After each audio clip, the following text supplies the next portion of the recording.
What's going on, guys? This is Rob, and Nathaniel is one of our largest contributors on Patreon. Specifically, he's part of the Honor Guard, and as part of the Honor Guard, you get to request your own Beyond Omega level video. And Nathaniel requested Parallax, so we are going to do Beyond Omega level Parallax. Now, originally, Parallax was created by Ron Mars and Daryl Banks, and first appeared in Green Lantern number 48 in 1994. Now, this version of Parallax came onto the scene in the midst of DC's attempt to breathe new life into the Green Lantern franchise by replacing Hal Jordan, who had basically been the Green Lantern for nearly 40 years, and they sought to do this by replacing him with a character named Kyle Rayner. So after Hal's hometown of Coast City is destroyed by a supervillain known as Mongol, he basically goes crazy and then kills all the Green Lantern Corps and becomes a supervillain that calls himself Parallax. Now, there is a little more to this than that. Initially, it wasn't him just losing his mind and going nuts. I guess it kind of was, but he actually recreated the whole city and the people in it using his Green Lantern ring, which was a violation of the Green Lantern's policy, and then he was basically chastised for it. And then that's when he went crazy and started calling himself Parallax. And so this basically was the original concept of the character of Parallax, to be an evil version of Hal Jordan. But when Geoff Johns took over Green Lantern, he basically changed the character into an ancient parasite that had been around since the beginning of time, when the emotional spectrum was created. Now, over time, each aspect of the emotional spectrum gained sentience and spawned an entity to embody it. And these entities each corresponded to a color, which in turn corresponds to one of the emotions along the emotional spectrum. So the version of Parallax introduced when Geoff Johns literally reinvented the Green Lantern mythos was basically the avatar of the yellow portion of the emotional spectrum and the physical manifestation of fear throughout the universe. And so Parallax, we would learn, came about when the first insects found themselves threatened by the first land-dwelling animals after they evolved from the sea creatures and therefore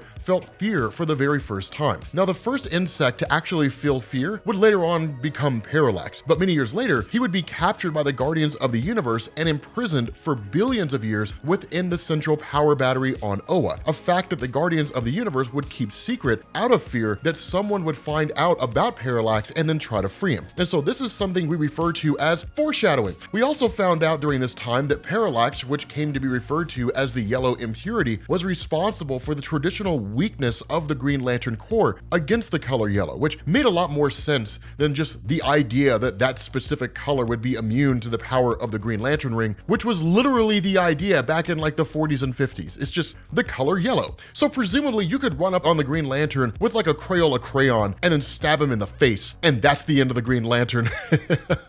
But once Sinestro, a former Green Lantern that had betrayed the Corps and obtained a yellow power ring from a planet called Cord that exists in the antimatter universe, once he was also imprisoned on Oa, Parallax was awakened and then eventually freed from its confinement, and it would actually be this entity that would influence Hal Jordan to turn into a supervillain. Now, while possessed by Parallax, Hal was able to cause the entire Justice League, Teen Titans, and the Justice Society to basically become crippled with fear, and was only stopped when the Spirit of Vengeance, which had once inhabited the Spectre, separated the entity, which actually led to Hal Jordan becoming the Spectre for a while. But needing a new host, Parallax sought out and possessed Gauntlet, one of the Guardians of the Universe, which is a testament to just how powerful this guy is. It took the combined forces of 5 Green Lanterns to remove Parallax from Gauntlet and then return it to its prison on Oa. Now, as for his powers, Parallax's primary ability is that he can cause others to feel immense fear to the point that he can actually control their minds, and he has at various times controlled beings as powerful as Wonder Woman, Superman, and even the Spectre, which is widely regarded as the second most powerful entity in the DC universe, below only the Presence, the DC universe's supreme being, basically God. And according to the Spectre, Parallax's ability to instill fear in others is so great that it caused entire civilizations to collapse because everybody was so paranoid. Now, Parallax is also able to amp the power level of any host he possesses, and since this ability is based on its ability to draw on fear, the level to which Parallax can increase its host powers is theoretically limitless, since there's always an abundance of fear in the universe. Now, like members of the Sinestro Corps, or the Yellow Lantern Corps if you want to call them that, Parallax can create hard-like constructs that are incredibly strong, and because Parallax is a being of pure energy, it's impossible to deal physical damage to the entity itself. Now, Parallax is so powerful that during the time when he was possessing Hal Jordan, he had designs on actually remaking the entire universe, and this took place during an event known as 0 Hour Crisis in Time, which, as you may have gathered from the name, was one of several crises that DC's done throughout their history that are actually used to reboot all or part of the DC universe. Regardless, this event starts off with a villain called Extant, which is actually Hawk from Hawk and Dove, who we assume is the main villain of the story. Now, Extant had gained control over time, and the entire timeline of the DC universe was basically coming apart. But during the course of the story, we find out that the one who's controlling things is actually Hal Jordan, under the influence of Parallax, who's basically trying to rewrite the timeline so that Coast City was never destroyed. But we learn that this is all just a small part of Parallax's plan, as he reveals that following his first encounter with the other Green Lanterns that ended in his defeat, he realized he actually wanted to remake the entire universe. So to achieve this, he enters the time stream and absorbs the chronal energy that was left over from the first Crisis on Infinite Earths, which makes him powerful enough to seemingly erase almost everything in existence. In fact, the superheroes that survive indicate that he's responsible for billions of deaths, so it seems that for a time at least, he was actually able to bring an end to almost everything in existence. Now, Parallax informs the heroes that he wants to create a more perfect universe, one free of all the consequences of the shortcomings all of them had had over the years. And although he is eventually defeated,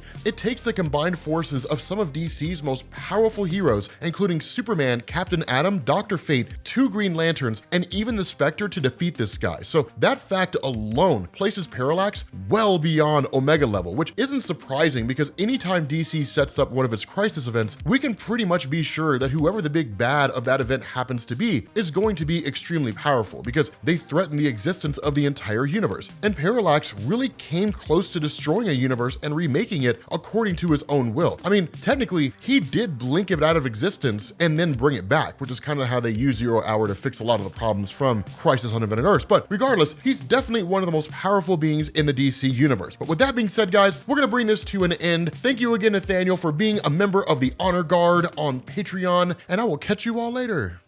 Peace.